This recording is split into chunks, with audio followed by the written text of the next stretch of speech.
You have a quorum. It's 11:58. Yes, I'm right. So I'm going to call the meeting to order, and the next order of business will be adoption of the agenda. Do I have a motion to adopt the agenda? I make a motion to adopt the agenda. Thanks, Ms. Gleason, and a second. I'll second. And all in favor, we'll just do a voice vote. Aye. Can I get two more ayes on that? Or one more aye? Aye, got it, okay. So the agenda is adopted. And then we'll move on to our number 3, the report from the Midlands Transit Riders. Mr. Durst. Thanks. I was going to talk today about the lateness of some of the buses, specifically 801, because if you'll look at their schedule, it's not really consistent, one stop to another, or 1 hour to another. But some stuff came up in the last comment board meeting. Some months ago, WLTX reported about bus changes. And as you remember, it caused a pretty big stir in the community. And I should say, it's kind of offhand, you might want to ask who leaked that to WLTX. But in the last board meeting, it was announced that the Lucius Road Superstop will have 16 bus bays. Typical Superstop may have 2 to 4 buses. Makes me wonder if the 16 bus bays indicates what is now at the Sumter Street Transit Station. Also, routes, they said that routes 501 and Route 12 will be among those to be at the new Assembly Street Superstop at Assembly and Blanding, supposedly to alleviate the traffic on Sumter Street. But as I noted months ago, a T study I found online said an average of 28,000 vehicles are on Assembly Street daily, compared to 2,200 vehicles on Sumter Street daily. So I'm wondering what kind of traffic are they talking about that alleviates on Sumter Street? So it disturbs me and those of us at MTRA that this plan is in motion without being discussed in committee. And I'm kind of a conspiracy theorist, so I wonder if the city of Columbia wants the buses to move away from the revitalization of Main Street to Lucius Road and to Assembly Street. So that's my report. Thank you. Okay, Walter, I think what I'm going to do is hold on to that comment so that when we get an update on the Lucius Road, I think it'd be appropriate for us to try to respond to some of those concerns then. Okay, thank you. Okay? Yep. So I made a note so we won't overlook that. Ms. Gleason, you had a comment? Yes, I do. When he said something about 12, I'm trying to jump on 12 and 501 because that's right here in my neighborhood. And I ride those buses. And I haven't told even those buses that's supposed to ride the buses going about their business. I've also rode out there to Columbia Mall and out there at Sand Hill just to see for myself, not just think what everybody says all the time. And so I haven't really seen those kind of issues. Now I go out all the time during the week and stuff, but you know, everybody go out at a different time. So if those are issues, then what is Reddale doing? Aren't they supposed to be aware of all those issues that we're having those kind of problems? And I think that, well, I'm just going to be sure I understand what you're asking. What I was hearing was Mr. Durst raising a question about why some connections are being made on Assembly rather than at the transit center. Was that the gist of that? And so and what you're describing, Ms. Gleason, is that you're not seeing any disruption of the connections that people are making on the buses that you ride. Is that right? Well, I'm gonna ride it more on 12 because I ride it all the time, going to the doctor, stuff like that, and I go down to meetings and things. And I periodically get on there just to see. So I can miss something at a certain time. But I'm gonna start getting out a little more early, 2 or 3 different times a day to see for myself. Because 12, I don't see those kind of issues on 12 over here. Okay, well, I just right on the corner by my house, on the street where I live. so right now, what you're seeing is the buses running as you would expect them to? Yes, ma'am. Okay, okay. Okay. Well, that's a good report from where you board and have your eyes on it. And then we can let the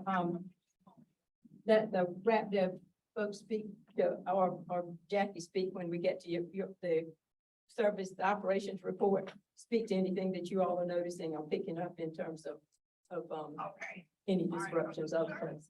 The first live over here, he can also say the same thing. We ride the neighborhood. Check Okay, it out. well, we appreciate that too. Okay, Thank you so much. Appreciate it. all right. Anything else from you, Mr. Durst? Oh, Thank you so much, and we'll get back to some of those points.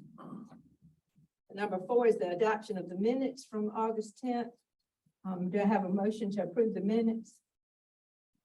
I make a motion to So adopt. moved. So we have a motion and a second. We just call the roll on the adoption of the minutes, Julia? Sure. Mr. Brennan? Mr. Yes. Burgess? Ms. Gleason? Yeah. Ms. Herbert? Ms. Mood? Yes. Mr. Ratio? Mr. Ratio? Yes, sorry. Yes, sorry, it took me a second to get off Zoom, and sorry I'm late. All right. It passes. Thank you. Okay, thank you. So the minutes stand.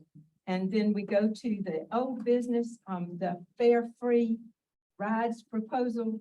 And I think the reason we put this on the agenda was that that's one of those items that came up when the fuel cost went up precipitously.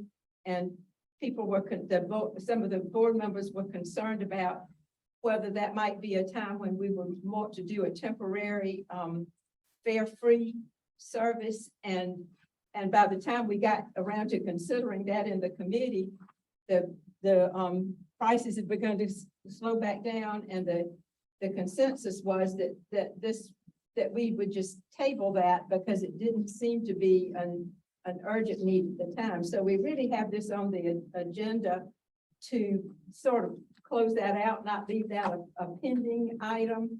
And so I would open the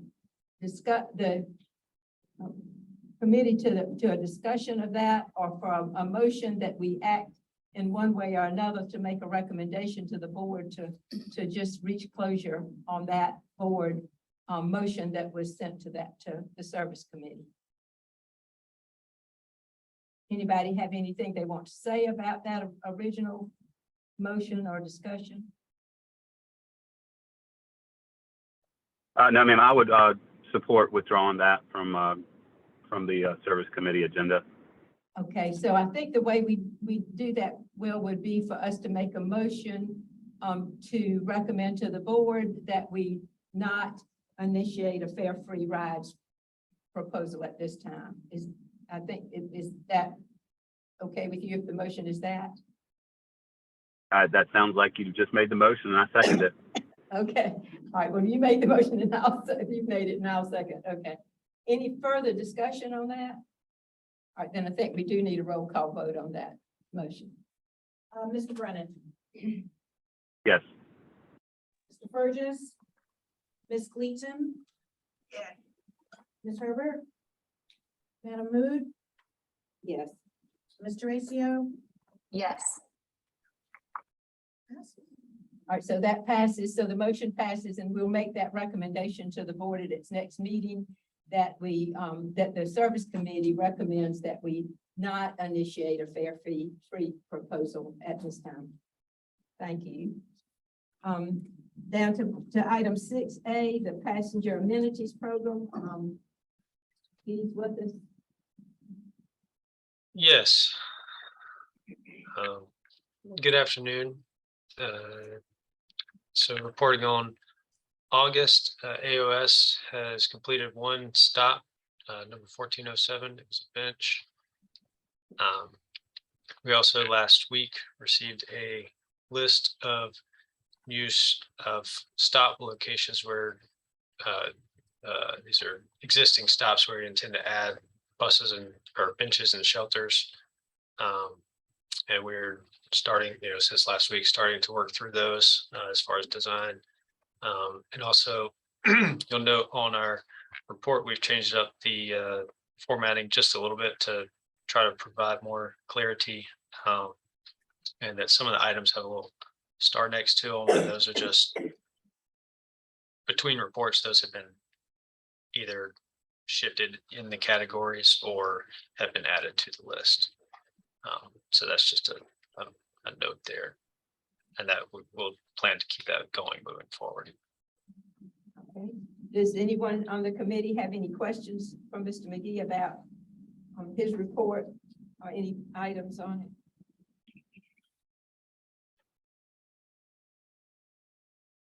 And the one, Zach, on the cover of your report about the pending items requiring client action. Now, what exactly, what are you waiting for there? So that one is kind of a unique location. It's requiring kind of a 3-party agreement between the Comet, Dixie Pipeline, and the South Carolina Department of Juvenile Justice. And so that's on the Comet side, that's just needing someone to approve it and sign it. And so this is just a site where both those other parties own the property, and we're getting permission to put an amenity there. Is that it? Correct. The Juvenile Justice owns the property, and there's a gas pipeline nearby. Okay, and so you have to have both signatures, is what you're saying? Yes. And are you waiting for both or for one or the other? Right now we've got, so the gas pipeline is the one that started, that kind of drafted the agreement. So we've got their approval. They've kind of blessed it. So we're waiting on Juvenile Justice and Comment to Is there move any forward. kind of action that we need to take in regard to that? At this time, I don't have anybody from the Comment who's kind of reached back to me as Okay. Okay. suggesting we'll approval. just, So I guess what we can do is just wait and see if that comes off the list by next month, and if not, we might need to talk about that again. Okay. So who do you know who that went to? Well, it wouldn't, who was it sent to? It Juvenile Justice? Yeah. I don't remember the name off the top of my head, but Could you all maybe talk to Zach about that, so we We'll make talk sure to it just Eric. doesn't fall through the cracks, right? That sounds good. Eric, you have. Yes, I'm here. We can make sure that we follow up on this site and provide a more detailed report of where we are with this location in next month's service committee meeting. Okay, thanks, Eric. Okay. All right, is that anything else from Mr. McGee? All right, thank you so much. I thank don't know you. what's tickling my throat. I can tell you all I was tested and I'm not positive for COVID, but I'm gonna let Mr. Cooksey go ahead and start in on the, oh, no, on the transit, yes, operation. Good afternoon. We'll just go ahead and dive in. If you have a few extra pieces to talk about, so we'll just jump in head first. As far as the COVID-19, as of the date when I put this together, we did not have any cases or no one quarantined at the time. So we're starting to see that decline in that area. I did want to mention that my understanding, there is a new booster for the current variant out called, I believe it's bivalent. I'm pronouncing that correct? Bivalent, okay, yeah. And this actually protects against the previous variants. as well as the Omicron BA.4 and BA.5, which are the common strains. So that is out and available. So we'll see how that works as we manage to work our way through the fall. One more layer of One protection more layer of protection. from this mutation that seems to be so easy to transmit. Yes. Sometimes not as much, not as violent in terms of its effects, but for vulnerable people, it can still be serious. So another layer of protection is good news. Yes, it is. We'll obviously, keep our eye on the ball on that one. So as we kind of get into the fall, winter months. Looking at our customer service, we did see an increase in our customer complaints, concerns versus July, which was one of our all-time lows. So anything, above that would seem like a much larger increase, but we actually had quite a few more people ride as well. So once we get into the ridership numbers, we'll get a chance to look at that.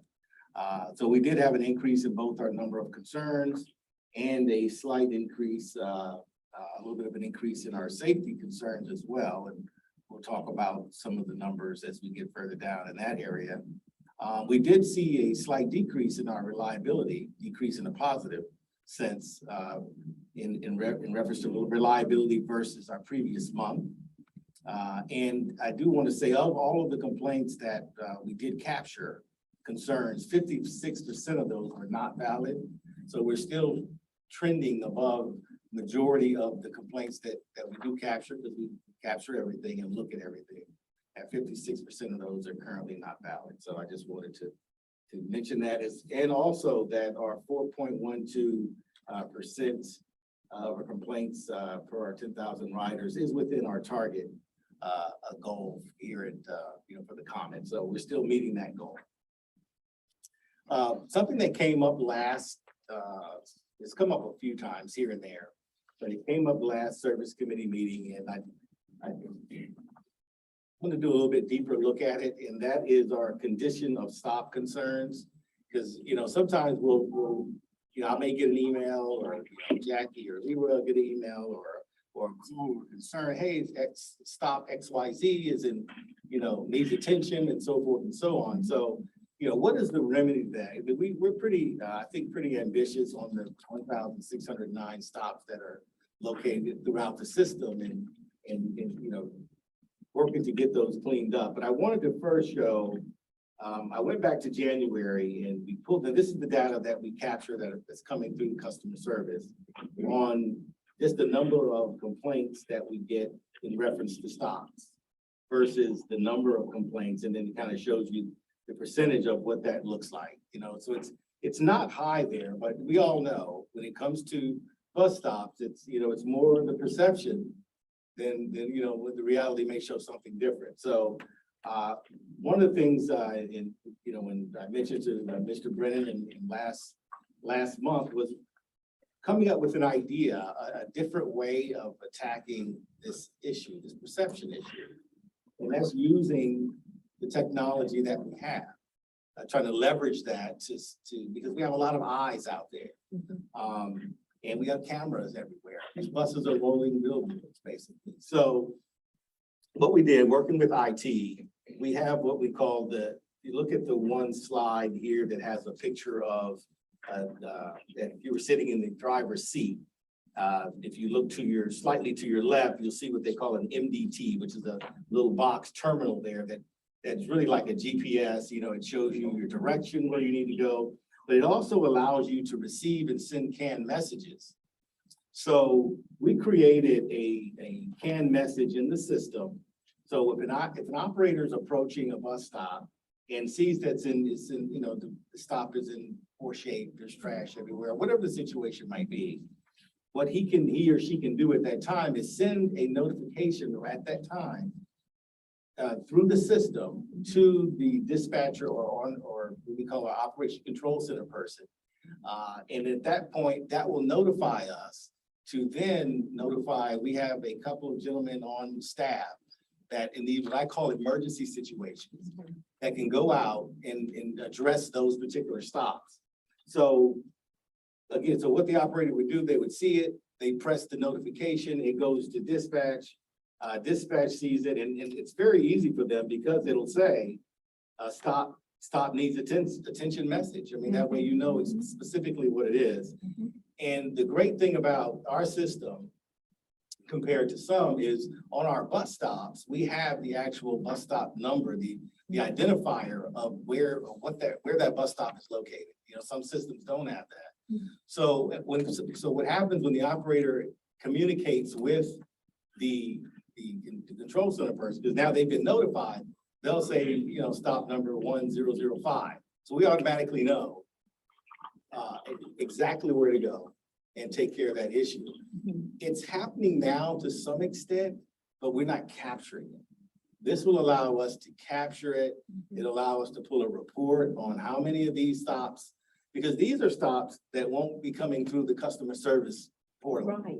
These are outside of those. Stuff that I get or that Leroy or Jackie may get, that's outside the portal. So this will give us a better look, number of truly what we're looking at, but also to allow us to move very quickly and get them cleaned up. Because you can go and clean up a stop and then 10 minutes later, somebody's come and thrown trash all over the place. It looks like you've never been there. Or that person may be en route, just haven't gotten there yet, and it's reported, oh, it's always a mess. And then 5 minutes or 15, 20 minutes later, it's cleaned up. It's kind of one of those things. This is that in between. Okay, we know it. We'll get somebody over there. We'll get it taken care of, and we can just kind of keep moving. So all the technology work. We know the messaging system works. So our next stop is to actually introduce this through part of our safety meeting training to all the operators that come through. You know, going forward, this is how we would like you to handle that. Because right now may just call in, but we want to use the system to capture that. Yeah. So that's my remedy to try to attack these different situations that are in between with that, you know, the current process to get to them quicker. So I just wanted to take a That deeper sounds like dive, show you. a great that initiative works. using the capabilities that we have. And Mr. Brennan, did you want to make any comment? Because I know you'd gotten some of the calls about stops that need attention. So you have any questions for Mr. Cooksey on that? Okay, I think we're okay then. Go ahead. Okay, well, we're open for more questions, and, you know, Mr. Brennan or anyone that wants to come in and kind of see how that works and how those notifications pop up in our system and so forth are more than welcome to come and kind of see what we're doing. So we're transparent. Chairman, I just want to thank y'all for that quick turnaround on that solution. That's fantastic, and look forward to the implementation of it. So really appreciate y'all's extra effort there. Thank you. Thank you. And moving on, I wanted to, again, as far as employees of the month, we've got some great employees here. I tell you what, we've got some fantastic people all throughout this organization. So a fine group of people. Employees of the month, Kevin Bundrick, he actually is a supervisor in our maintenance area. I mean, he's a guy that he, you know, cares for people. He makes sacrifices for others. And, you know, when we were having some challenges back in really June and July, when we went through that little wave of COVID that hit us, you know, he was the pillar when we were down to 3 or 4 mechanics with the 24-hour shop, basically. It kept us up, kept us going, and his leadership. So I just wanted to thank him, you know, for that extra and going the extra mile. And Thelma Walker, I had mentioned her last go round, but I didn't have a picture of her. So she's always got a smile, very reliable, but I just wanted to make sure that we know what she looks like, and she's a wonderful person. So And again, remind us of her position. actually, she works on our DART side, or TCS paratransit. Dennis, you have a few words you want to say about them? Yeah, Ms. Walker is one of our reservationists. She also does she works with ABLE on our certification for our passengers. She's been here for 5-6 years. And many a times I have to tell her to take her time to vacation because she'll continue to work, so. That is wonderful to have employees of that caliber. Thank you. Absolutely. Thank you, Dennis. Going into our maintenance side, our preventive maintenance, all of our PMs were completed 100%. So we have a pretty impressive streak. going there, even during the tough months of June and July. When we were down mechanics, we were managed to get that done. So again, great job to Ron Sweeney and Kevin and that whole team for making sure that they get those things taken care of. As far as our preventive maintenance results, and mean distance between road calls, we slightly missed our target. However, we did beat the last 2 months. So I expect or anticipate us to continue to climb, especially now that we've got a little bit of cool weather ahead of us will help in addition to those things. So I just, again, wanted to say we're close but we're trending in the right direction. Moving into our on-time performance, we actually pretty close to flat in finishing August versus July. What we saw is pretty typical in the month of August. Generally, your first 20 days or so are very challenging with school coming back on board. And we did see it, definitely, because a lot of times you have your increased traffic jams, clumps of traffic around schools in the morning and afternoon. Your side streets also have increased traffic. So it was, and in one of the slides I'll show you when we get to it, you'll see that dip. And it was at the exact same time that we saw this school increase. And keep in mind, last year, August, not all the schools were up and running.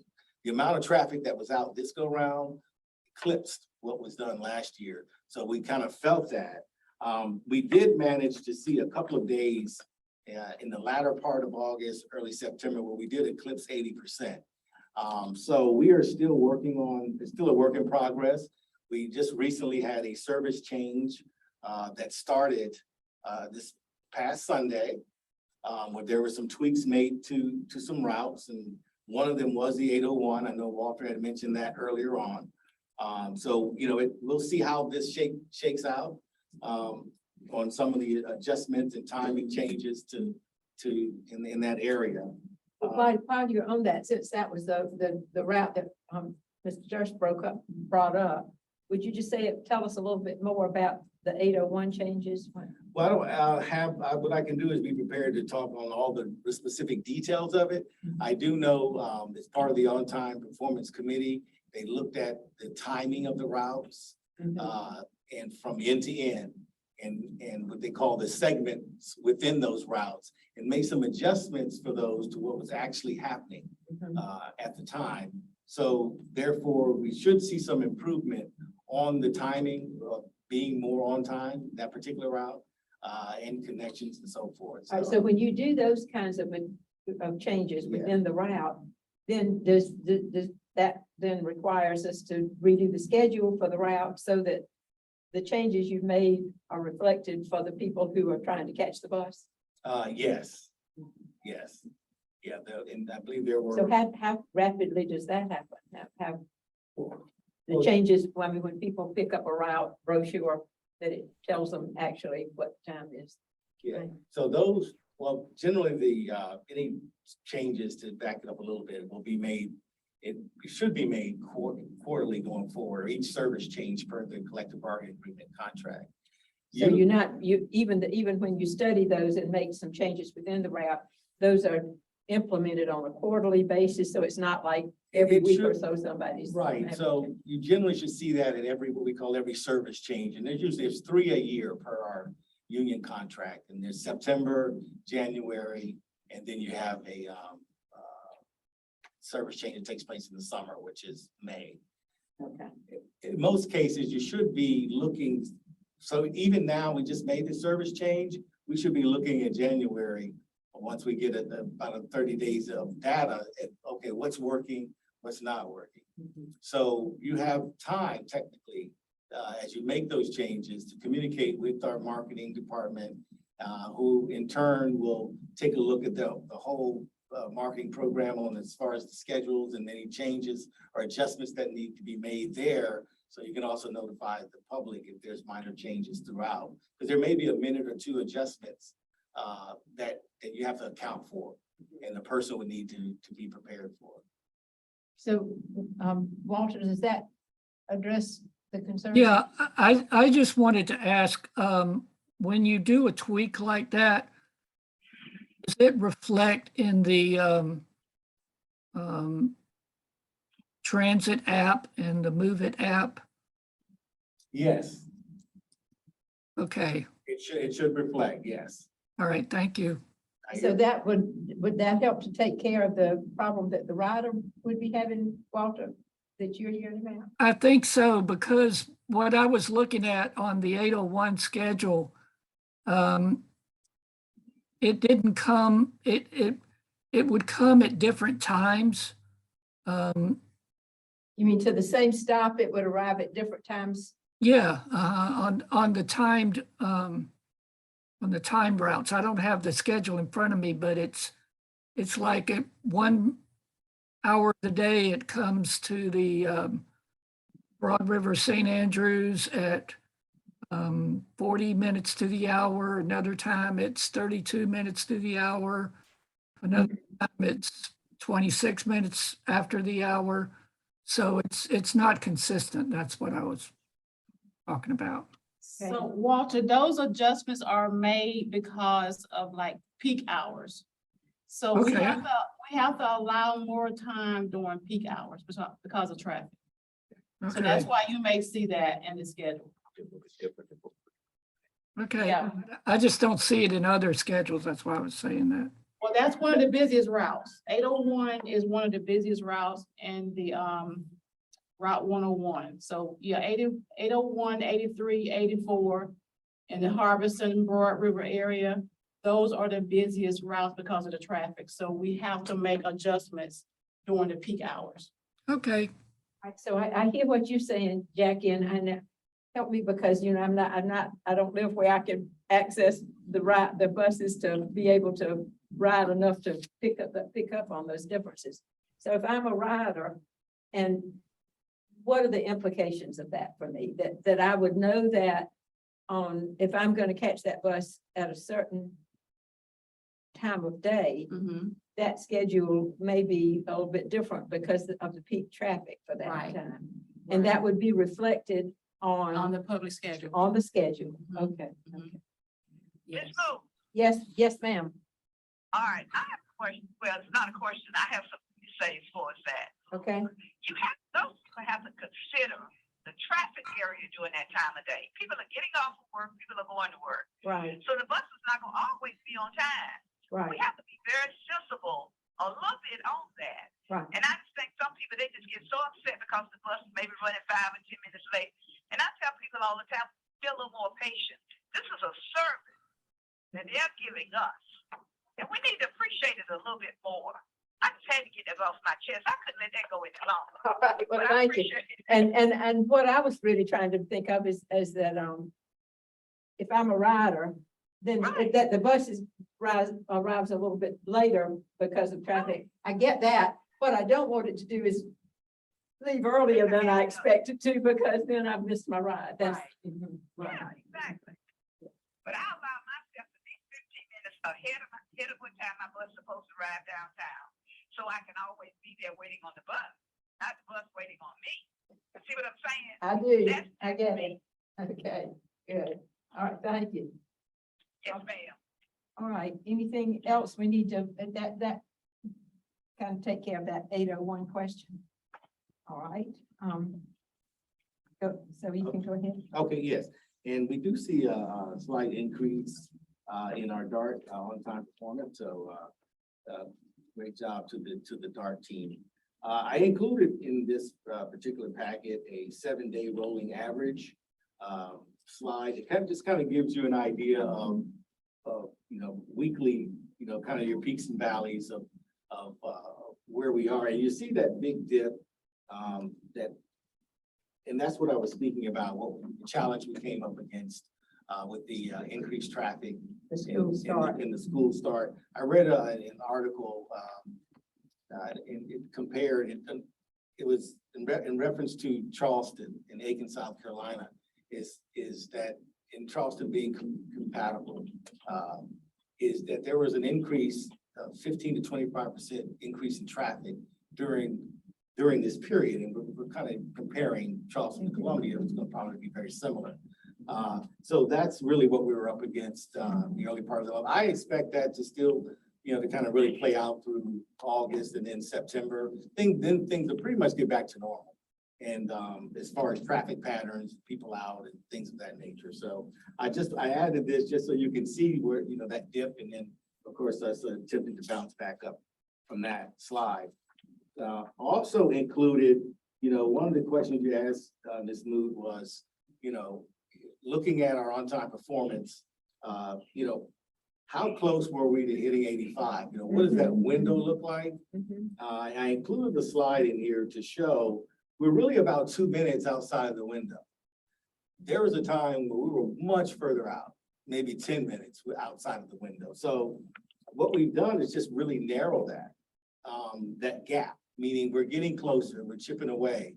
So you can still, be at the stop, and it may not come at say 5:30, it's scheduled.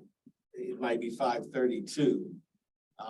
Just showing you that 2 minute window, and this is overall, is really what we're trying to shrink even further within our parameters. So that is what some of the changes were made as we continue to try to work to shrink that down and find problem areas and try to attack them.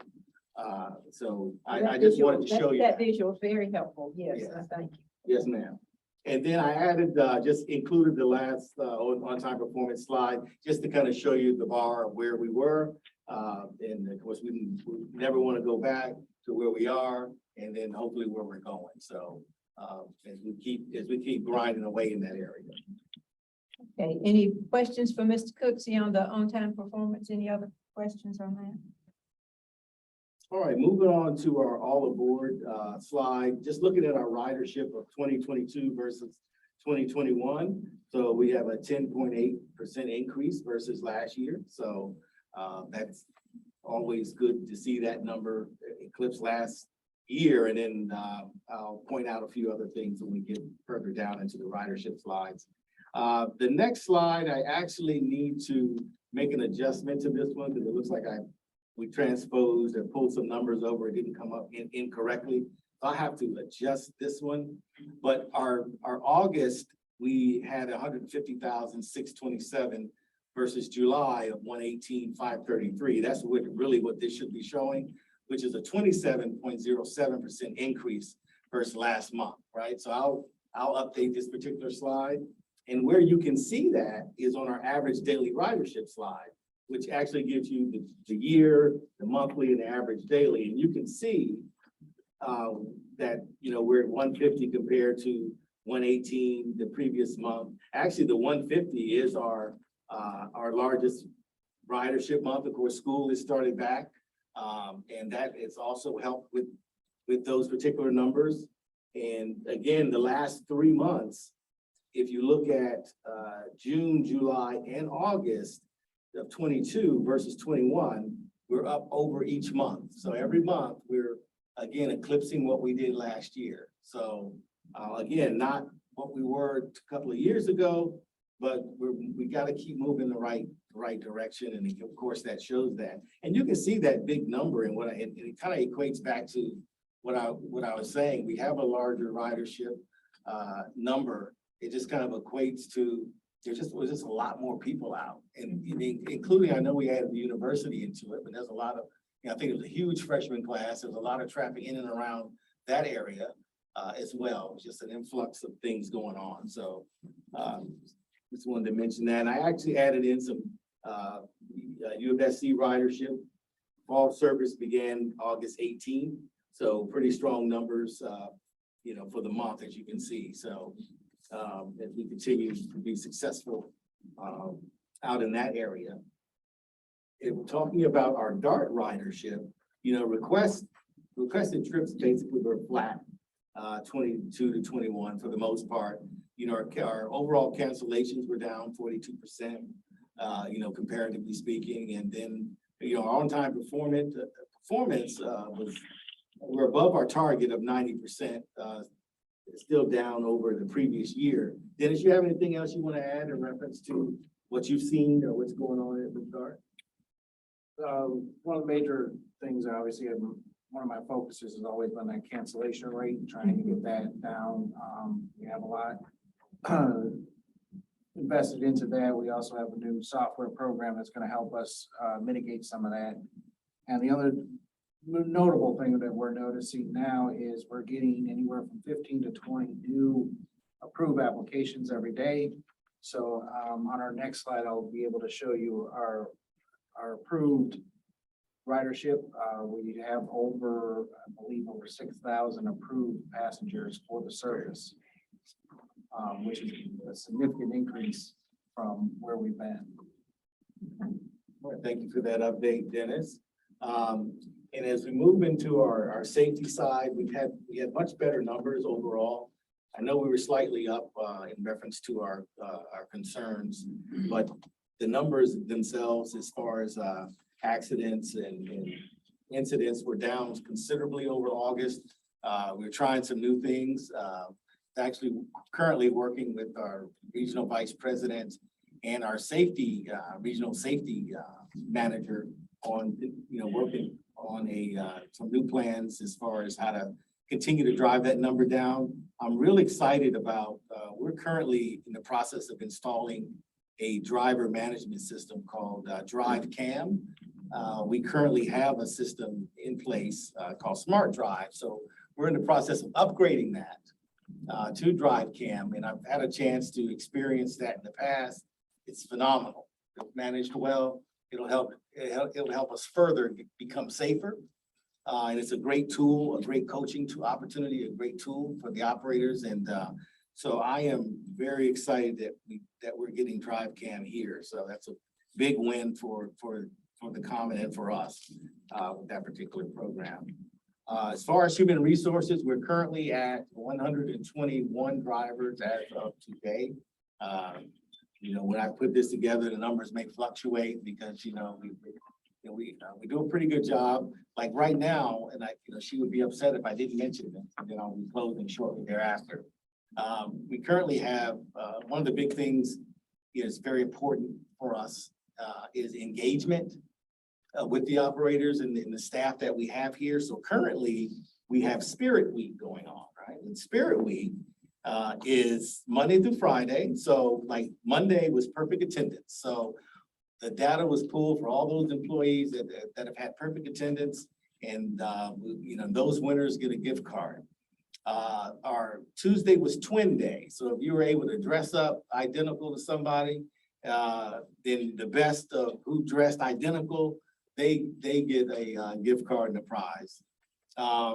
Wednesday, which is today, is our ice cream social.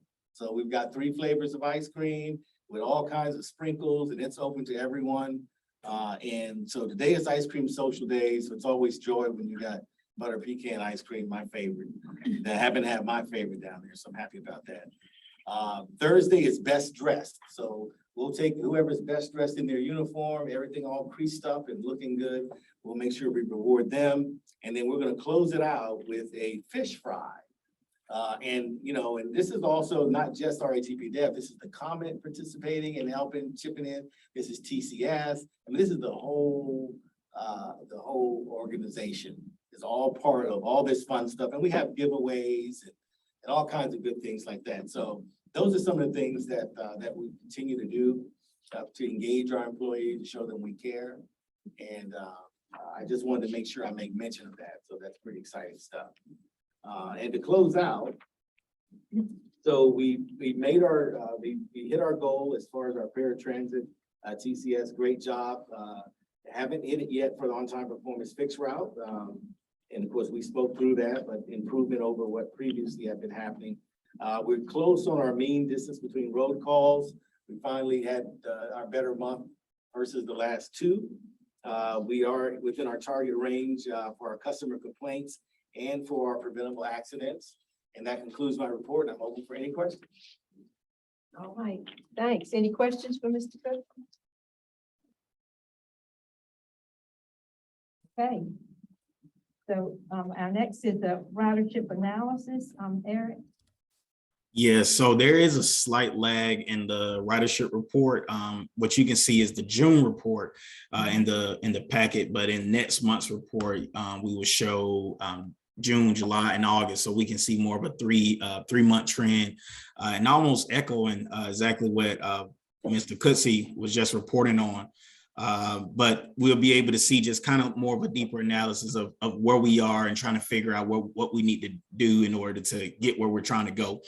So this report definitely doesn't include U of SC service by any means. But as it stands for the month of June compared to last year, we're up 9,000 boardings, which is a good sign that ridership is picking up in the right direction. What I noticed is that the routes may not have exceeded ridership trends from the past year. They're mostly still steady. So you might see some slight increases, some slight decreases along the way. But overall, in order for us to get to a 9,000 passenger increase, that means that the good is outweighing the bad. But in my assessment, the bulk of the shift is due to the ridership trends on the weekend, Saturday and Sunday, and nearly every route increased in ridership across the board. What we know to be true, similar to what Jackie was saying earlier, is that our riders love Route 101, that North Main corridor, and also Route 701 along Forest Drive. And this holds truth during weekday service as well. But for this particular month, we don't have too many negatives to really echo right now. But again, what we will see is officially that 3-year trend for U of SC service starting in August, in the August report that I'll be receiving shortly and be able to process through and do an analysis there. But we'll be able to assess where we are and figuring out ways to improve their service as well, as we're looking to improve our entire service throughout our entire system. But I'm open to any questions that you may have. Are there questions for Mr. Harris?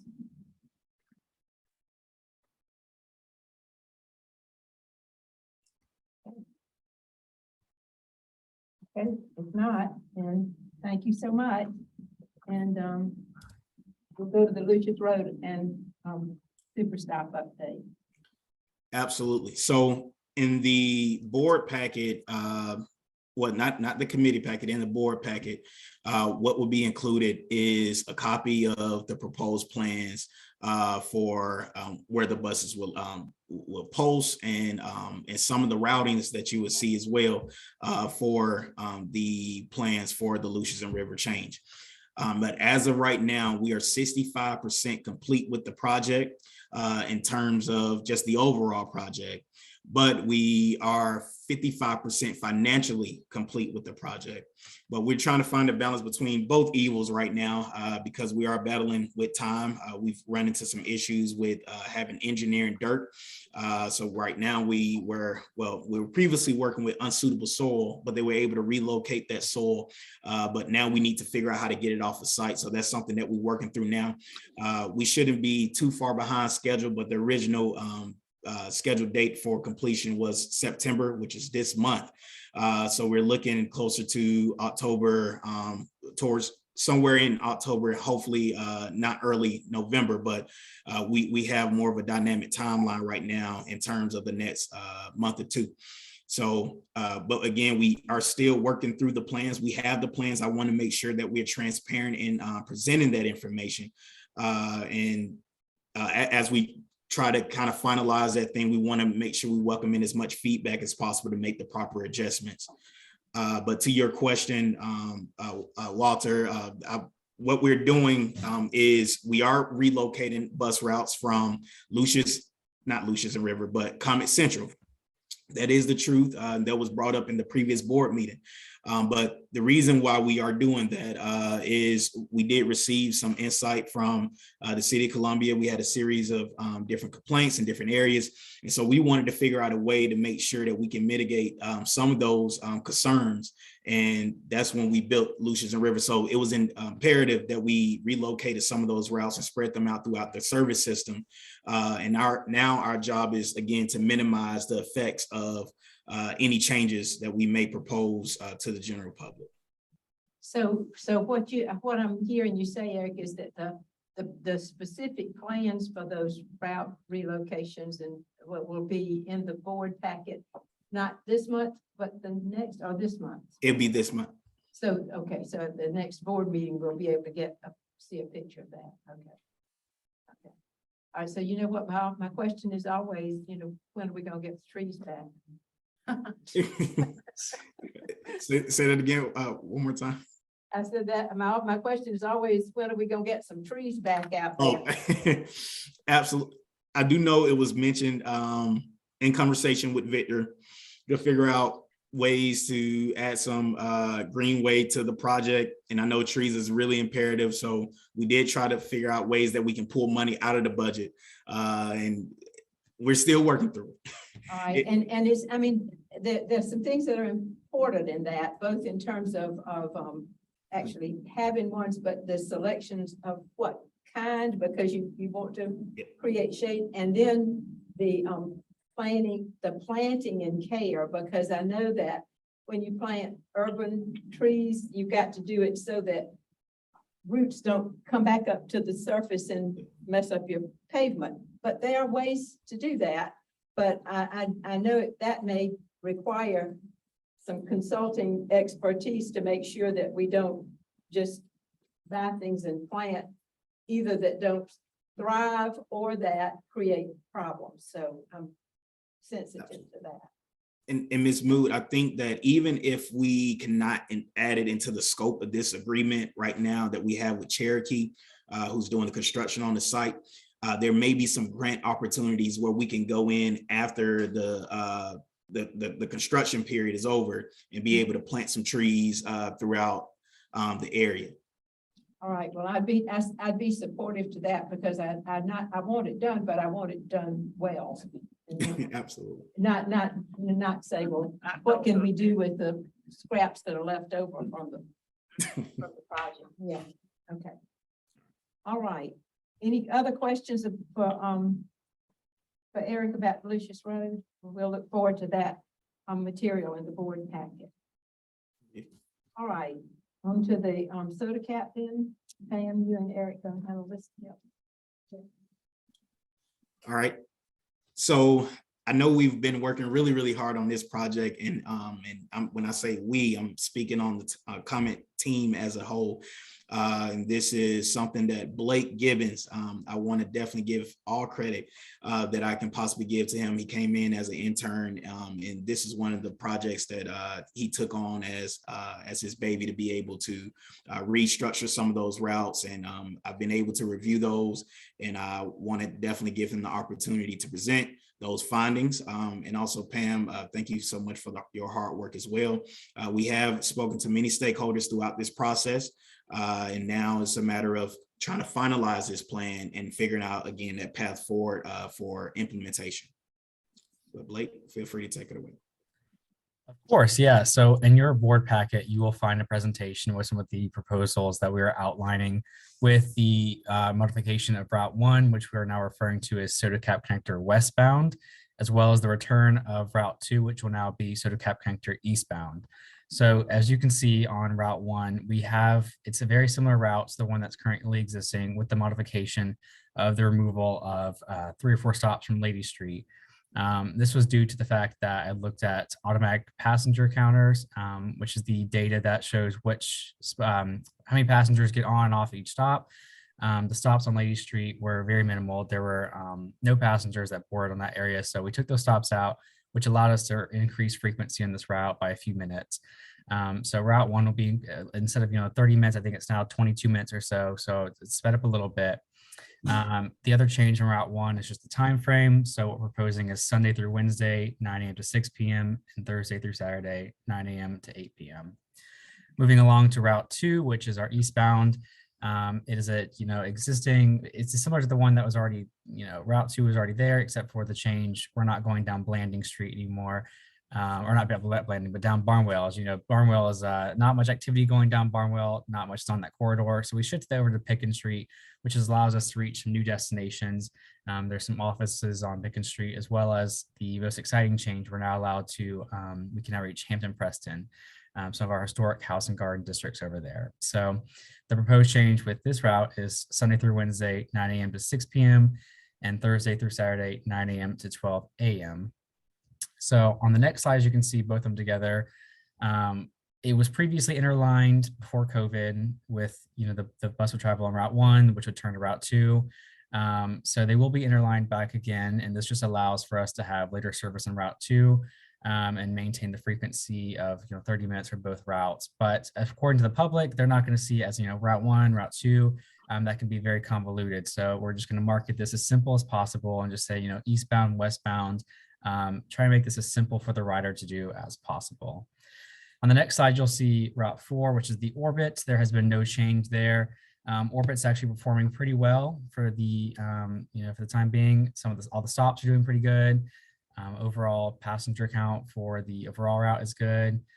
So no changes are there. So with that being said, I'll turn it over to Pam to talk a little bit about the vehicle wraps that we're proposing. Thank you, Blake. So on your screen and in your packet, you see our proposed new vehicle wrap. We did it on a cutaway, but it will also be on the 35-foot buses and trolleys when we get them. We wanted to make this as intuitive as possible, which is why within the wrap, we not only have our mascot there, so to reinforce the brand, but we also have the destinations where the Soda Cap route goes. We've highlighted Main Street, the Vista, Bull Street, West Columbia, Casey, Historic, and 5 Points. So and also only $1 to ride. On our current wrap, nobody really knows where it goes. They just see Soda Cap and they wonder, oh, I wonder where that goes. Maybe I'll ride someday. And that's the feedback that we've gotten when we've done lounges out in the community of people really not knowing, which was why we took this step into putting it on the brand of the wrap itself, where it goes.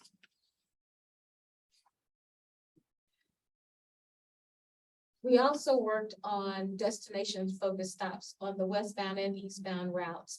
And as you can see, we're talking about the State Museum and Adventure.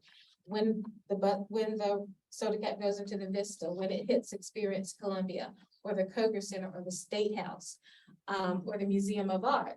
Because we found that these were destinations that were important to people, especially if they're tourists coming into the city, wanting to know where our high points are. So this will actually be also announced over the intercom on the buses when we hit these particular points. Same on the eastbound, and we're just really excited, and as well as the Historic Columbia is excited that they're now back on the route where we're hitting Hampton, Preston Mansion, and the Robert Mills House, in addition to Benedict and Allen and 5 Points District. And we all within 5 Points, we're also highlighting the fountain at 5 Points. And you may notice that a lot of these are reflective of what we put in the Soda Cap coloring book, which is really a how to ride book. So we wanted to make sure that we teased all of that out and really highlighted those places so people can recognize them. And I will put this back over to Blake. All right, now, let me just be sure I understand on the where you list the hours of service on.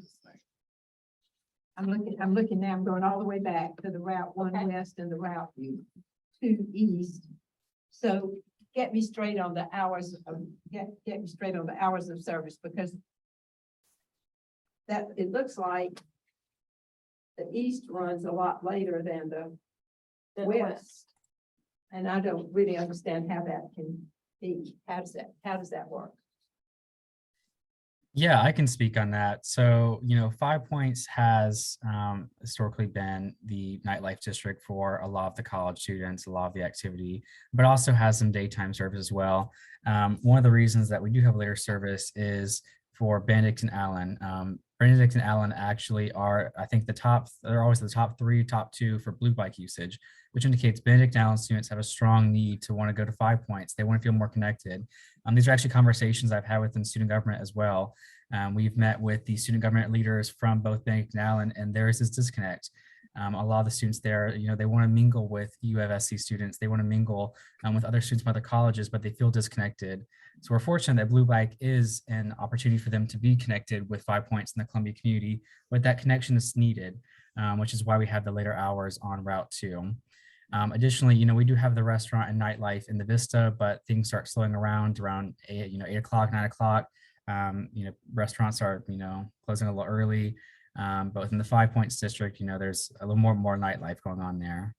All right, and so then the connections to the soda cap for the route, for the east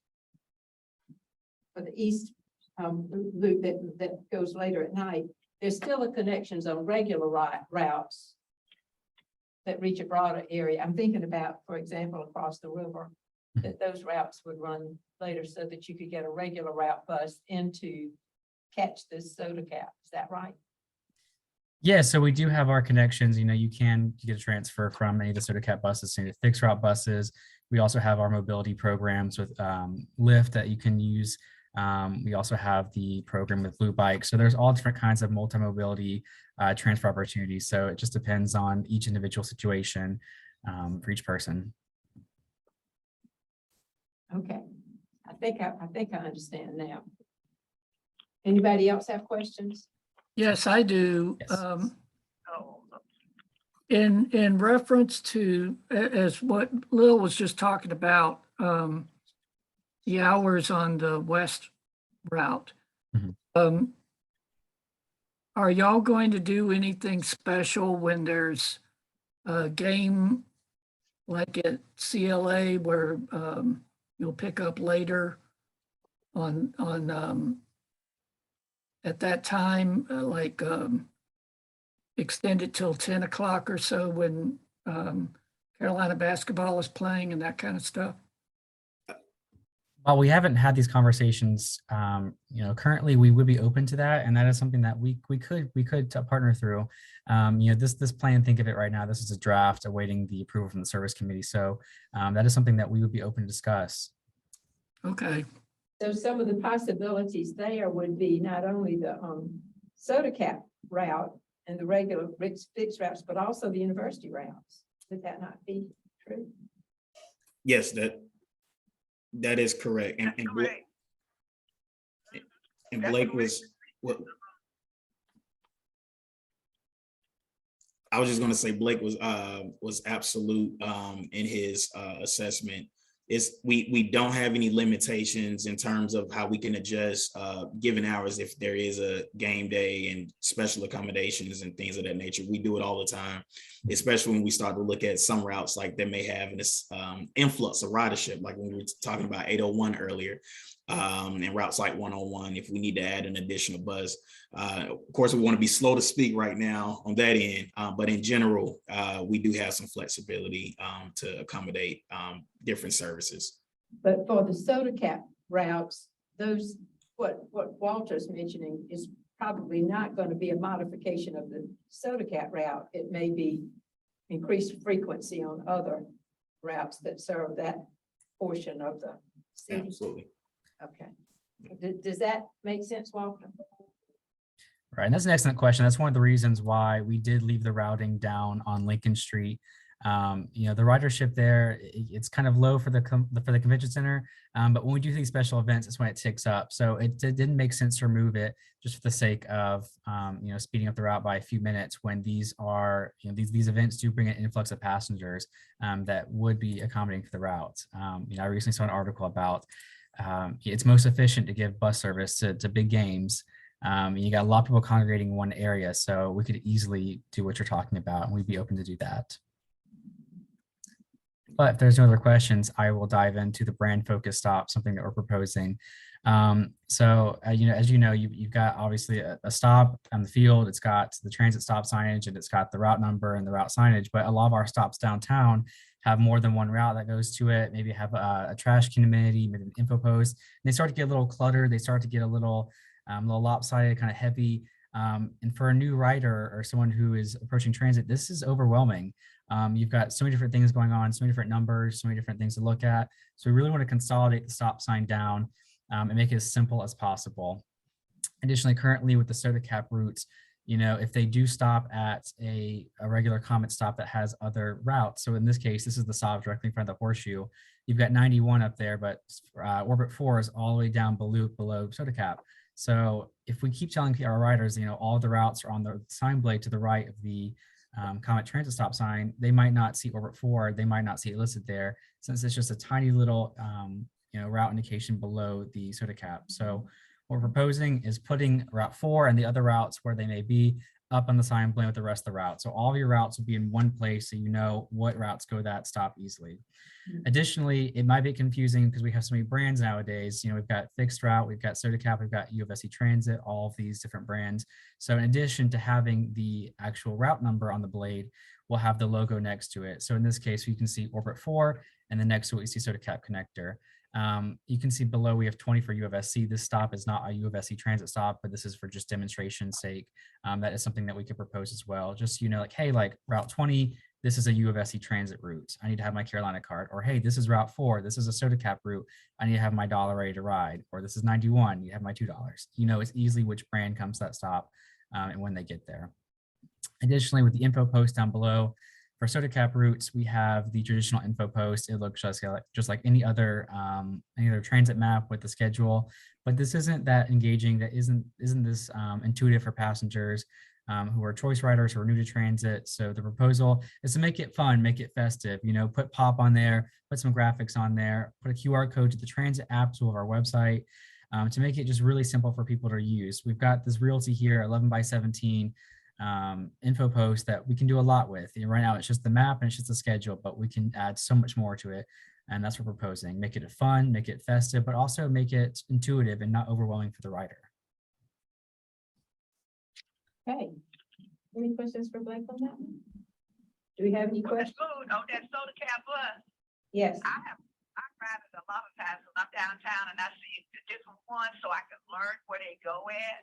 Mhm. And it has been very helpful because the drivers on there, they are very helpful explaining to you where they go and how they go. You can watch them out. So I've done that on my own to try to learn some of them because I saw the different numbers and going down to the basketball games and the football games and stuff like that. So, but it's a good ride and it's really interesting. You get to see a lot about Columbia. And I tell people all the time, jump on it, because one lady asked me, well, how you get on there? I said, well, when it comes through here, bus driver will stop right there on that block right there. You ask a question, she'll tell you. And so that's what, you know, I always do it, try to help people, because I don't know everything, but I can learn something new every day. So probably what we need to do next is just clone you, Miss Gleason. You're our soda cap ambassador, Ms. Gleason.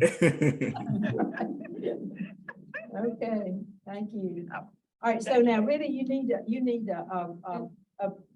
a motion from the service committee to implement the changes in the soda route and the soda cap route Yes, ma'am. to go to the board. And then just wrapping this up, we're brainstorming stronger partnerships with the businesses, the hotels, the colleges and the universities.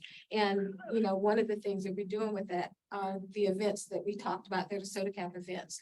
You mentioned Dene and Blanc, which we did this past weekend, which we engaged about 1,400 of the people in Columbia for a pop-up event that has its roots in public transportation that started in France about 30 years ago.